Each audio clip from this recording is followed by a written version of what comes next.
It's Mrs. Henning again, back for book talks. I'm going to talk about 4 wonderful books today, and I hope you find one of them intriguing enough to grab and read.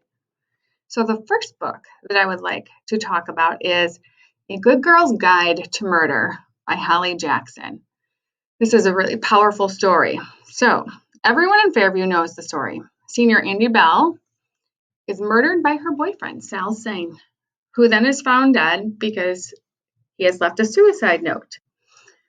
Well, this doesn't sit well with everybody in town, obviously, and there's one girl in particular who knew Sal when she was little and just doesn't quite feel like everything measures up. So 5 years later, she's a senior, and she decides to make this murder the focus of her capstone project.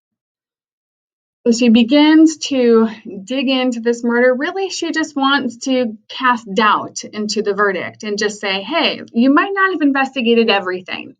But during her research, she discovers a trail of dark secrets, and it becomes evident that someone wants her to leave the past alone. And now her own life might be in danger.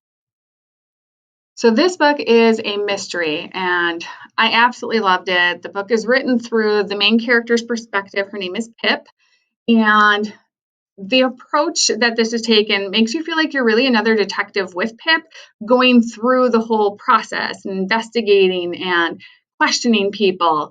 And what I really like too is that nothing is divulged too soon, and each piece of evidence leads to many speculations, leaving you guessing and not knowing what's going to happen in the end. So this is especially for my crime lovers, my lovers of detective stories. And if you like this, then you'll probably like a couple of the following books, People Like Us and Truly Devious series. Our next book is My Life as a Rat by Joyce Carol Oates. And this is a realistic fiction book, and it stems in the 1990s, and a popular high school student from South Niagara's Black neighborhood is murdered. And 12-year-old Violet Rue Kerrigan overhears her brothers, Jarrett and Lionel, talking about a fight, and they make her promise not to tell about this fight. But after months of keeping this secret and a vicious attack by her brother Lionel, Violet spills the truth to her teacher. She cannot hold on to this secret anymore, that she feels that it is her brothers who have committed this crime. And as a result, her family labels her a rat, and they disown her. Now, keep in mind, she's 12, and this alters her fate forever.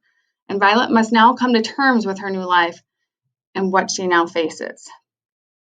So as I said, this is realistic fiction, and why did I love it? It is so full of drama and heartache. I found myself hurting for Violet.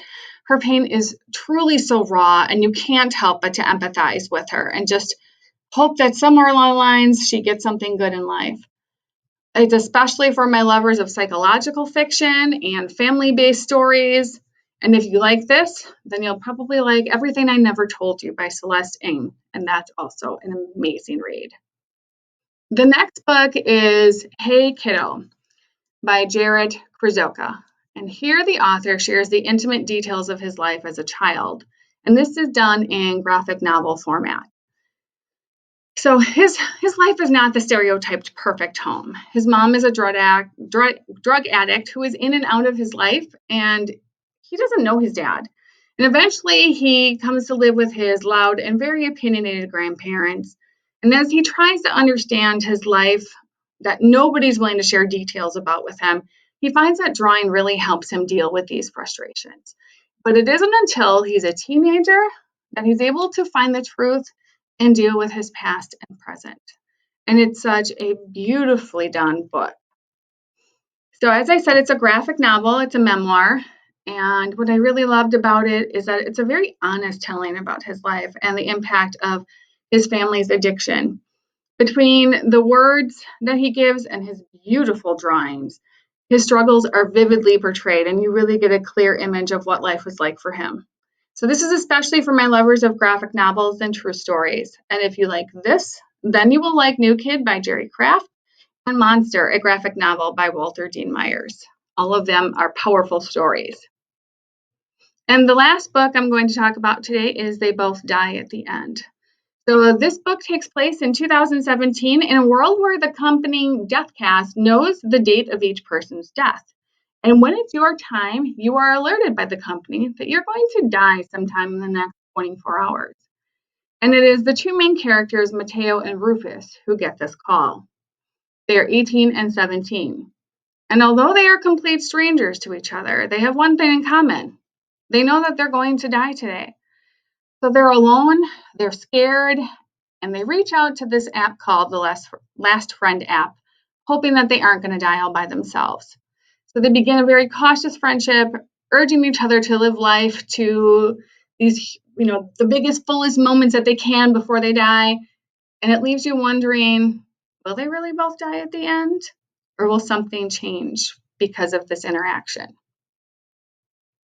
So this is a science fiction novel set in that dystopia world. I really enjoyed that the story was told from the perspectives of both Mateo and Rufus. Each chapter really delves a little bit deeper into their lives, leaving the reader wondering what's going to happen. And this book had me contemplating whether I personally would want to know that I had 24 hours left to live. And if so, what would I do with my life? This is for my lovers of alternate realities and those famous what if questions. So if you like this, then you'll like Denton's Little Death Date or The Sun is Also a Star. So this is my book talk for the week. It's time to go ahead and see if you want to check one out.